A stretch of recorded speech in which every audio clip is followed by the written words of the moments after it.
Terus sampai Kelang tu.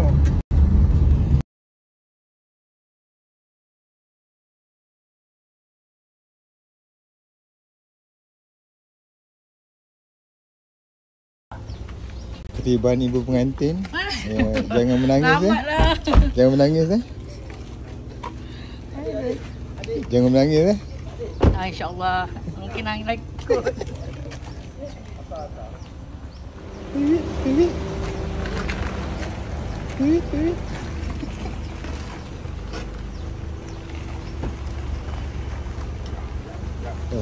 Izzah kena bukakan.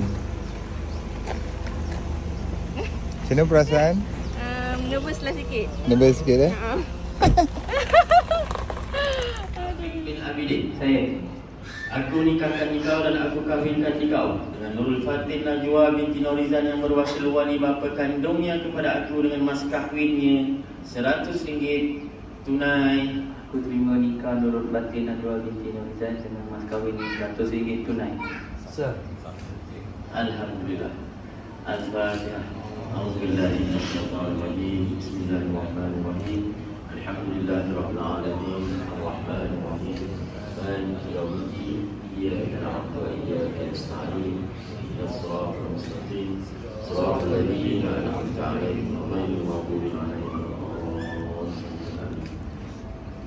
Bismillahirrahmanirrahim. Alhamdulillahirabbil alamin. Wassalatu wassalamu ala asyrafil anbiya'i wal mursalin wa ala alihi washabbihi ajma'in. Subhanallahi wa bihamdihi.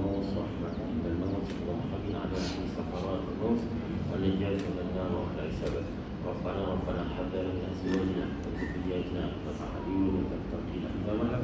ربنا آتنا في الدنيا حسنة وفي الآخرة حسنة وقنا عذاب النار.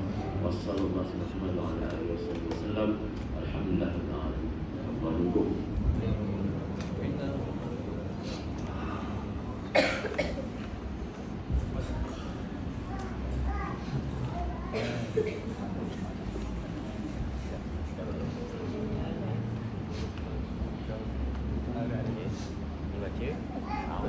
Bismillah. Makan saya, tanda saya, ambil isteri, kata buat saksi nak dengar, semua orang nak dengar. Satu masjid, kita kampung. Mana start masjid? Ambil lah. Bayangkan juga.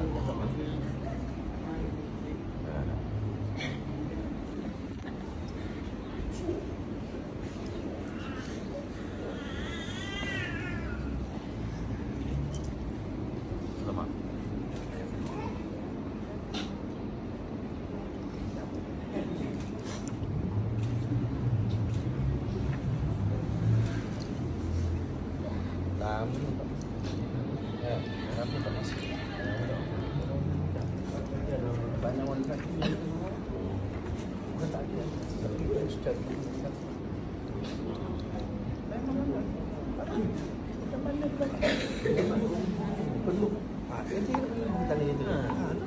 Wali kena wali.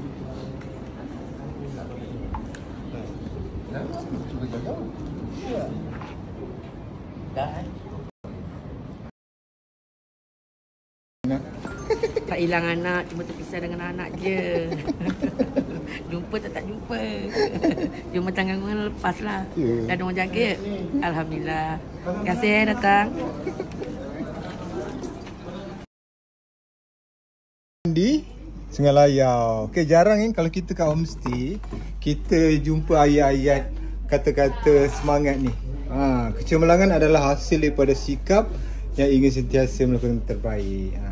Berbeza di homestay Sungai Layau ni. Alright, selalu gambar-gambar pemandangannya. Okay, jom kita memancing. Oh, ramai mancing.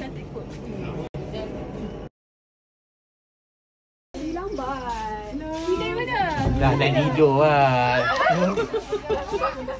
Orang dekat. Tak boleh sampai? Betul tadi dah. Dengan Ajoy.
Okey.